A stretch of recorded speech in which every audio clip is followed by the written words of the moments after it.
आदरणीय साथियों, ओम नमः शिवाय। आपका पुनः एक बार स्वागत है शिव पुराण पाठ में। और प्रारंभ करते हैं 13वां अध्याय। प्रमाण सब बीजों मंत्रों का बीज रूप है। स्कंद जी बोले, हे वामदेव जी, प्रातः काल स्नान से निवृत्त होने के पश्चात गंध, पुष्प और अक्षत आदि पूजा सामग्रियों से भगवान शिव और श्री गणेश का विधि पूर्वक पूजन और ध्यान करें। पूर्ण आहुति देकर हवन करें और गायत्री मंत्र का जाप करें। इसी प्रकार सायंकाल में संध्या करें। सदोजात के 5 मंत्रों से हवन करें। मन में भगवान शिव का देवी पार्वती सहित ध्यान करते हुए गायत्री मंत्रोच्चारण करते हुए आहुति दे। पूर्व स्वस्त्रोत्र कहते हुए कल्याणकारी त्रिलोकीनाथ भगवान शिव के अर्धनारीश्वर रूप का ध्यान करें। देवादिदेव महादेव जी के 5 मुख, 10 भुजाएं, 15 नेत्र और उज्ज्वल मनोहारी स्वरूप हैं। इनकी पत्नी पार्वती जगत माता त्रिलोक को उत्पन्न करने वाली और निर्गुणमयी हैं। ऐसा मन में विचार करते हुए ज्ञानी पुरुष गायत्री मंत्र का जाप करें। पार्वती जी ही आदि देवी, त्रिपदा, ब्राह्मणत्व दात्री और अजा हैं। वे व्याधिहति से उत्पन्न हैं और उसी में लीन हो जाते हैं। तो जगत माता देवी पार्वती वेदों की आदि प्रवण और शिव पात्री हैं। प्रवण मंत्र ही सब मंत्रों का बीज रूप है। प्रवण ही शिव है और शिव ही प्रवण है। मोक्ष की नगरी काशी में मरने वाले मनुष्य को शिव जी इसी मंत्र की शिक्षा देते हैं, तभी ज्ञानी पुरुषों को मुक्ति मिलती है। इसलिए सभी को अपने हृदय में भगवान शिव को धारण कर सदा उनका पूजन करना चाहिए। बोलिए ओम नमः शिवाय, हर हर महादेव। प्रारंभ करते हैं 14वां अध्याय, शिव रूप वर्णन। वामदेव बोले, हे भगवान, वे 6 प्रकार के अर्थ कौन से हैं और उनका क्या ज्ञान है? इनके प्रतिपादक कौन हैं और उनका क्या फल है? इस संसार में वह कौन सा ज्ञान है जिसे बिना जाने जीव शास्त्रों से भी मोहित हो जाता है? मैं भी शिव माया से भी मोहित हूँ। मैं कुछ भी नहीं जानता, आपकी शरण में आया हूँ। कृपा कर मुझे ज्ञान रूपी अमृत लाइए ताकि मेरी अज्ञानता दूर हो जाए। मुनि वामदेव इस प्रश्न का उत्तर देते हुए शिव पुत्र स्कंद बोले, हे मुनि शार्दूल, इस संसार में भगवान शिव ही समस्त प्रणवार्थ परिज्ञान के भंडार हैं। वे ही समृष्टि वृष्टि का भाव रखते हैं। अब मैं एक ही परिज्ञान के 6 अर्थों का वर्णन करता हूँ। इनमें पहला मंत्र रूप, दूसरा भाव, तीसरा देवार्थ, चौथा प्रचार, 5वां गुप्त रूप और 6ठा शिष्य की आत्मानुरूप कार्य है। पहला स्वर आकार, दूसरा उकार, तीसरा मकार, इसी पर नाद रूपी बिंदु है। इन्हीं को देव में ओंकार कहा गया है। यही समष्टि रूप है। नाद में ही सबकी समष्टि है। आकार, उकार और मकार ये सब बिंदु नाद के आदि हैं। वे आदि रूप में सिद्ध होकर ओंकार की उत्पत्ति होती है, जो शिव जी का याचक है। इसी प्रकार ओंकार रूपी 5 वर्णों की समष्टि कला भी शिव जी की वाचक है। जो त्रिलोकीनाथ भगवान शिव के उपदेश मार्ग का अनुसरण करते हैं, उन्हें अवश्य ही शिव पद की प्राप्ति होती है। प्रणव मंत्र शिव का ही रूप है। ओम नमः शिवाय, हर हर महादेव। प्रारंभ करते हैं 15वां अध्याय, उपासना मूर्ति। भगवान स्कंद बोले, त्रिलोकीनाथ कल्याणकारी भगवान से भी संसार की सृष्टिकर्ता और आकाश के अधिपति हैं। वे ही समष्टि हैं, वे ही व्यष्टि भी हैं। उन्हीं देवादिदेव सदाशिव से महेश्वर की उत्पत्ति हुई है। अनंत रूप पुरुष होने के कारण वे वायु के भी अधिपति हैं। वे ही सब प्रकार की मायाओं और शक्तियों से युक्त हैं। ईश्वर, विश्वेश्वर, परमेश्वर और सर्वेश्वर, यही चतुष्य व्याधि रूप कहा गया है। यही श्रेष्ठ प्रभाव चक्र कहा जाता है। प्रभाव दो प्रकार का होता है, रुद्रादि गोचर एवं जीव समूह का शरीर रूप। पाप पुण्य जब तक संसार में है तब तक इसमें कर्म की समायता रहती है, इसी में अनुग्रह करने की सामर्थ्य होती है। इसी विभू में तारो भाव और कर्म की साम्यता होती है। वही कल्याणकारी भगवान शिव ही साक्षात परम ब्रह्म निर्कल्प तथा निरामय स्वरूप हैं। त्रिभाव के शांति कला में त्रिभाव चक्र को महेश्वर के अधिष्ठतम उत्तम पद कहा गया है। महेश्वर के चरणों की सच्चे हृदय से भक्ति करने वालों को यही पद प्राप्त होता है। उन्हीं महेश्वर के हजारों अंश से रुद्र उत्पन्न हुए हैं। वे अधीर शरीरधारी और तेज तत्व के स्वामी हैं। वे प्रभु ही वाम भाग में देवी गौरी शक्ति धारण करते हैं। रुद्र ही पापियों का संहार करने वाले हैं। व्यष्टि रूप शिव हर मुंड और भव अद्भुत चक्रवदित हैं। ये सप्रवण से रक्षित होते हैं। इनके ऊपर की ओर 10 गुना जल है। इस जल के मध्य में रहने वालों को श्रुति द्वारा जल मध्यशयी कहा जाता है। भगवान शिव अनुग्रह प्रभाव संहार स्थित और सृष्टि से युक्त होकर नई नई लीलाएं करते हैं। वे ही सर्वशक्तिमान ईश्वर हैं। हर हर महादेव। प्रारंभ करते हैं 16वां अध्याय।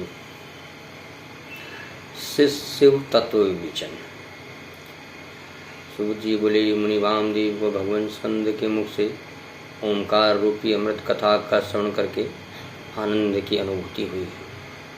वे बोले, प्रभु इस आनंदमयी कथा को सुनकर मेरा ज्ञान और बढ़ गया, परंतु फिर भी मैं आपसे प्रश्न पूछना चाहता हूँ। भगवान सदाशिव से लेकर का कीर्ति पर्याय तक इस जगत में स्त्री पुरुष ही दिखाई देते हैं। इस रूपवान अद्भुत संसार की उत्पत्ति का कारण वे परमेश्वर ही हैं या कोई अन्य रूप है। विद्वानों और शास्त्रों के अनुसार इसके अनेक प्रकार का वर्णन करते हैं। कृपा कर मुझे जगत स्रष्टा भगवान शिव के भाव का वर्णन कीजिए। मुनि वामदेव की इस प्रकार उपनिषद गर्भित रहस्य को समझकर स्कंददेव बोले, हे महामुनि, जिन परम शिव तत्व शिव ज्ञान को आप सुनना चाहते हैं वह मैं आपको सुनाता हूँ। यही ज्ञान मेरे पिता देवादि देवी भगवान शिव ने मेरी माता देवी पार्वती को सुनाया था। उस समय मैं छोटा बालक था और माँ की गोद में बैठकर दूध पी रहा था। ये बातें आज भी मुझे याद हैं। कर्म सत्ता से लेकर सभी शास्त्रों में लिखा सभी कुछ ज्ञानदायक है।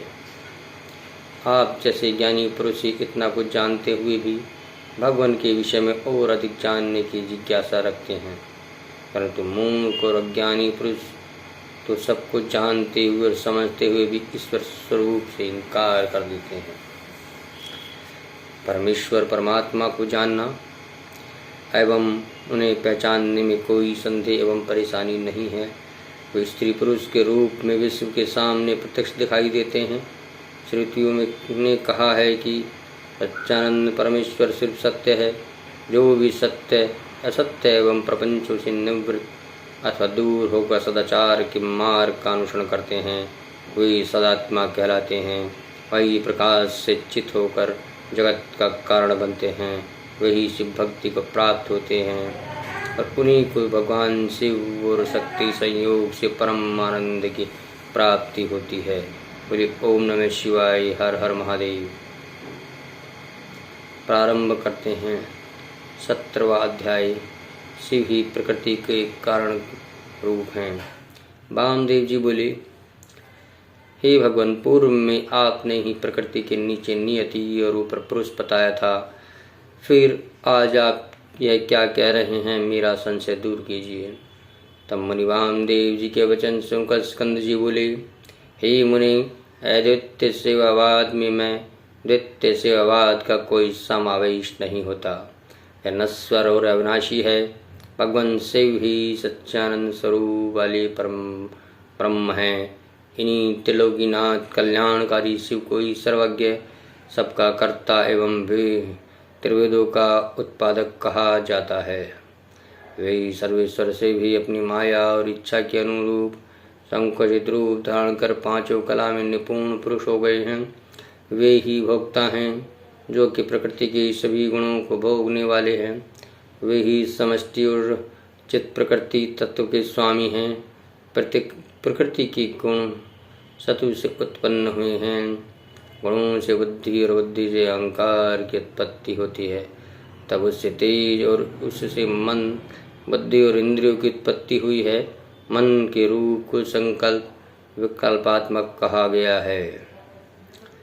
बुद्धि, इंद्रिय, कान, चक्षु, जिह्वा सब रूप, स्पर्श, रस, गंध प्रवृत्ति को बुद्धि और इंद्रियों को स्रोत का क्रम कहा गया है। वैचारिक अहंकार से क्राग्यों की उत्पत्ति हुई है, जिन्हें मुनियों ने सूक्ष्म कहा है। फिर तन्मात्राएं और शब्द के रूप में, जिनसे आकाश, वायु, अग्नि, जल और पृथ्वी की उत्पत्ति हुई, यही पंच महाभूत कहलाते हैं। शब्दादि रूप, गंध, रस उनकी तन्मात्राएं कहलाए। आकाश, वहन, पंचांग, वेग आदि पांच महा कहलाए। इस प्रकार स्कंद जी का वेदांत युक्त वचन सुनकर मुनि वामदेव बहुत प्रसन्न हुए और हाथ जोड़कर पृथ्वी पर लेटकर उन्हें दंडवत प्रणाम करने लगे। उनके चरणारविंदों में उन्हें परम ज्ञान प्राप्त हो गया था। बोलिए हर हर महादेव। ओम नमः शिवाय। प्रारंभ करते हैं 18वां अध्याय, शिष्य धर्म। सूत जी बोले, हे वामदेव, मुनि वामदेव, सूत जी बोले, मुनि वामदेव ने भगवान स्कंद से पूछा, ही भगवान, आप सर्वतत्व को जानने वालों में श्रेष्ठ हैं। आप मुझ पर कृपा करके संप्रदाय के उस ज्ञान के बारे में बताइए जिसके बिना जीवों को भोग और मोक्ष की प्राप्ति नहीं होती। प्रभु कृपा कर मेरे इस संशय को दूर कीजिए। तब वामदेव जी के वचनों को सुनकर स्कंददेव बोले, मुनीश्वर, अब मैं आपको एक परम गुप्त तत्व के बारे में बताता हूँ। वैशाख, श्रावण, आश्विन, कार्तिक, अगन, माघ के शुक्ल पक्ष में पंचमी अथवा पूर्णिमा का दिन स्नान करके शुद्ध होकर अपने गुरु के चरणों को धोकर अपने पास रखे आसन पर शंख के फूलों को अभिमंत्रित करके रखें। तत्पश्चात गंध और पूजन, धूप और पुष्य से पूजन करें।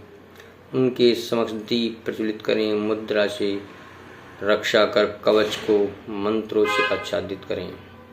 तत्पश्चात विधि पूर्वक आराध्य और सुगंधित फूलों से पूजन करें। आधार पर सुगंधित जल का घटा रखकर उसे सूत से लपेटें। उस घट पर पीपल, पिलखन, जामुन, नाम और पड़ नामक 5 वृक्षों की छाल और पत्ते तथा हाथी, घोड़े, रथबाबी और नदी के संगम स्थान की मिट्टी में सुगंधी को मिलाकर उस कलश पर लेपें। लेपने के बाद आम के पत्ते, कुश किया, अग्र, नारियल, फूल आदि वस्तुओं से कलश को सजाएं।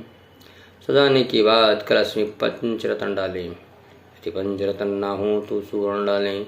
नील, माणिक्य, सुवर्ण, मूंगा, गोमद न 5 रत्नों को निर्मसल का उच्चारण करते हुए अंत में ग्लूम कहते हुए विधि पूर्वक पूजन करें।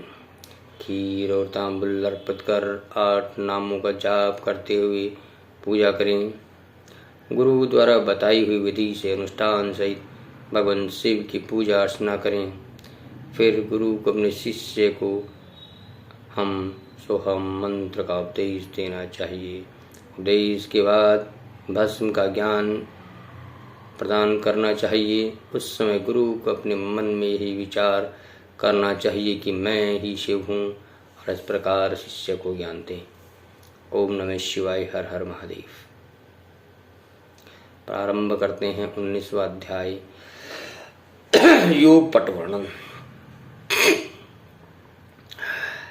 भगवान स्कंद बोले, मुनि वामदेव अपने शिष्य को पूजा विधि का वर्णन करने के पश्चात गुरु निम्न बातों का उच्चारण करे। मैं ब्रह्म हूँ, वह तू है, आत्मा ही ब्रह्म है, सारा संसार ईश्वर से अधिष्ठित होता है, मैं ही प्राण हूँ, आत्मा ही ज्ञान का सार है, प्रज्ञान आत्मा ही यहाँ विदित अवस्थित है, वही तुम्हारा मेरा अर्थात सबका अंतर्यामी है, वह ज्ञान रूपी अमृत है, वह एक ही पुरुष और आदित्य में है, वही परम ब्रह्म मैं हूँ, सबसे परे और सबका ज्ञाता और वेद शास्त्रों का गुरु मैं ही हूँ, इस संसार में सारे आनंद का क्षण मैं ही हूँ, सर्वभूतों के हृदय में व्याप्त रहने वाला मैं ही ईश्वर हूँ, सारे तत्वों का पृथ्वी का प्राण मैं ही हूँ, मैं ही जल और तेज का प्राण हूँ,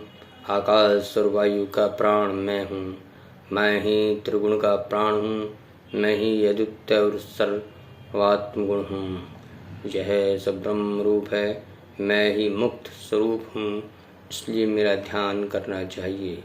इस प्रकार भगवान स्कंद ने वामदेव जी से योग पट का वर्णन किया। ओम नमः शिवाय, हर हर महादेव। प्रारंभ करते हैं 20वां अध्याय शौर एवं स्नान विधि। भगवान स्कंद बोले, हे मुनीश्वर, अब मैं आपको यतियों को शुद्धि प्रदान करने वाले शौर और स्नान की विधि बताता हूँ। जब शिष्य पद प्राप्त हो जाए तब व्रत करने से पूर्व शौर करना चाहिए।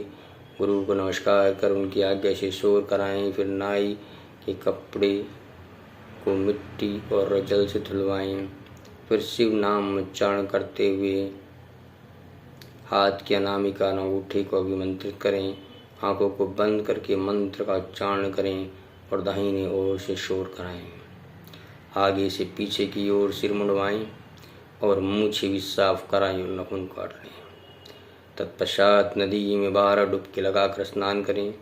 बेल, पीपल या तुलसी के नीचे की मिट्टी लेकर उसका प्रक्षालन कर अभिमंत्रित करें। उस मिट्टी के 3 भाग करें। एक भाग से 12 हाथ मलकर साफ करें। दूसरे भाग की मिट्टी को सिर पर रखकर मुंह तक लेप करके 12 बार जल में डुबकी लगाएं।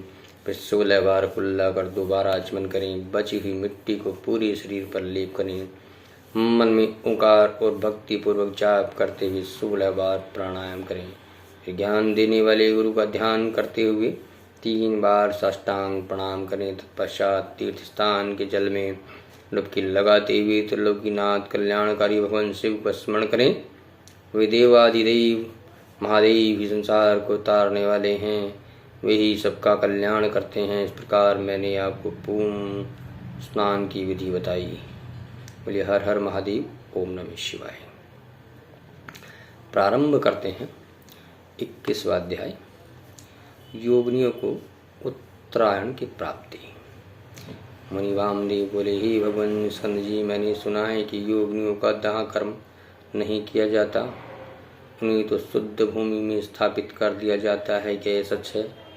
तब मुनीश्वर के प्रश्न का उत्तर देते हुए असुर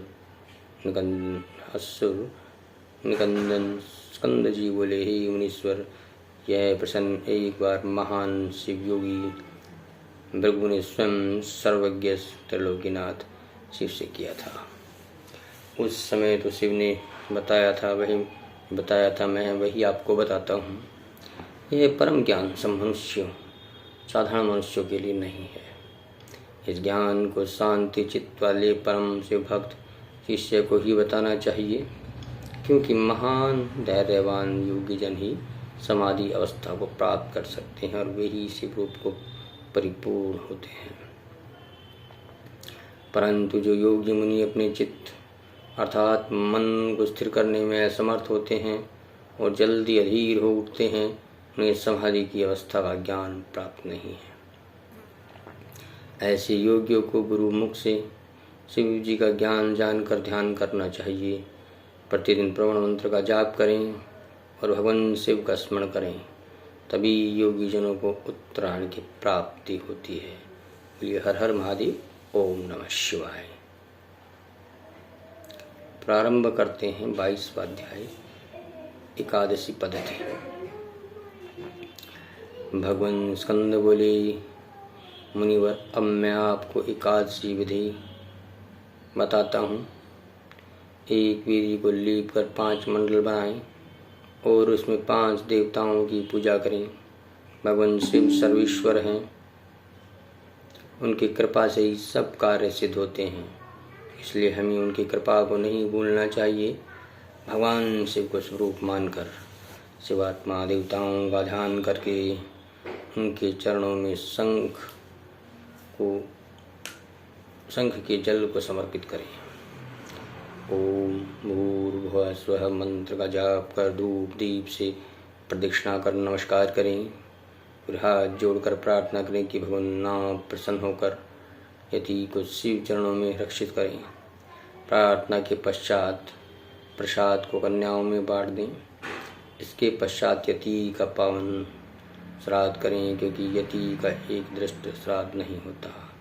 4 ब्राह्मणों को आमंत्रित करें, उनके चरण धोकर शिव जी की विधि विधान से पूजा के अनुसार पूजा कर उनकी समक्ष ही ब्राह्मणों को भोजन कराएं।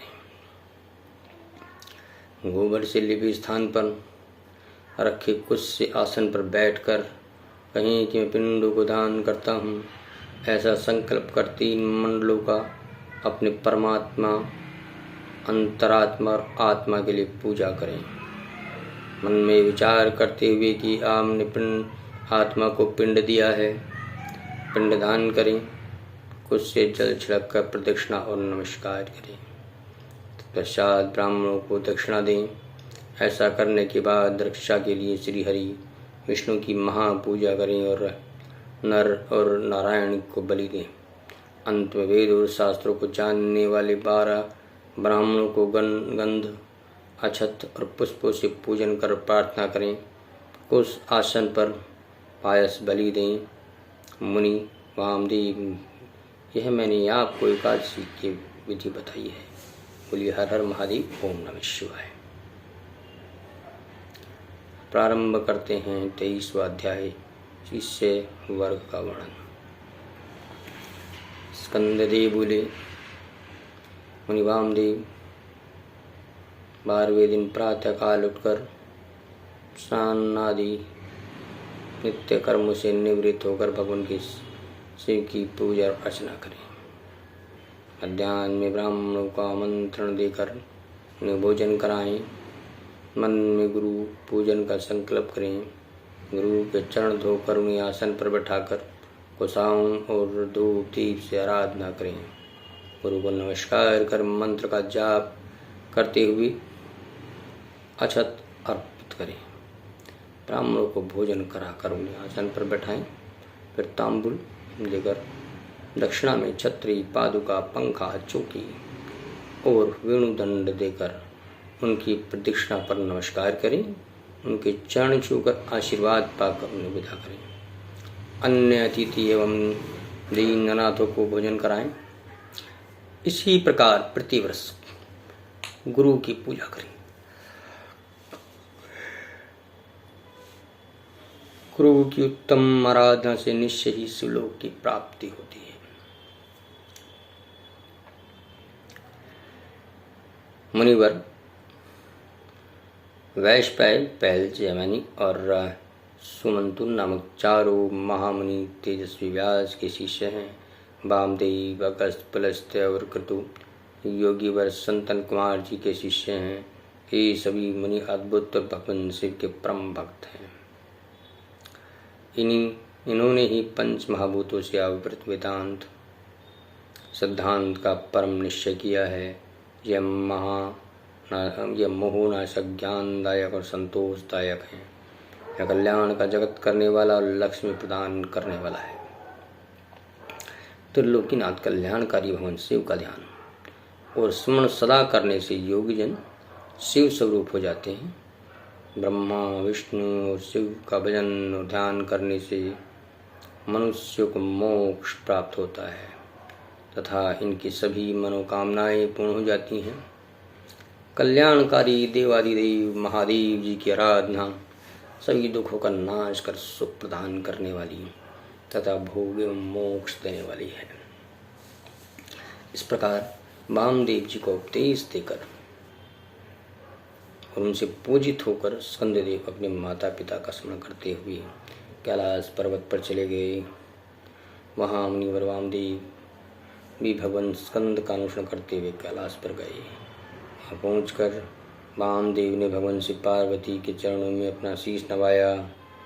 फिर उनके समक्ष पृथ्वी पर लेटकर अपने आराध्य सर्वेश्वर से वर पार्वती की स्तुति की और उनको शीश नवाया। तत्पश्चात भगवान श्री वर माता पार्वती की कृपा पाकर वहीं रहने लगे। इस प्रकार आपको ओमकार महेश्वर का अर्थ जानकर इस परम ज्ञान को प्रदान करके सदा पुरुषों के चरणों का स्मरण करना चाहिए। वे कल्याणकारी शिव ही भक्ति और मुक्ति के दाता हैं। हे मुनीश्वरों, मैंने आपको सब कुछ बता दिया। यह कहकर वे बद्रिकाश्रम चले गए। बोली ओम नमः शिवाय। हर हर महादेव। श्री कैलाश सहिता संपूर्णम। बोली हर हर महादेव। ओम नमः शिवाय। ओम नमः शिवाय। हाँ, मिलते हैं शिव पुराण पाठ के अगले वीडियो में। तब तक शिव भगवान से प्रार्थना है कि आप पर अपनी अनुकंपा बनाए रखें। ओम नमः शिवाय। हर हर महादेव।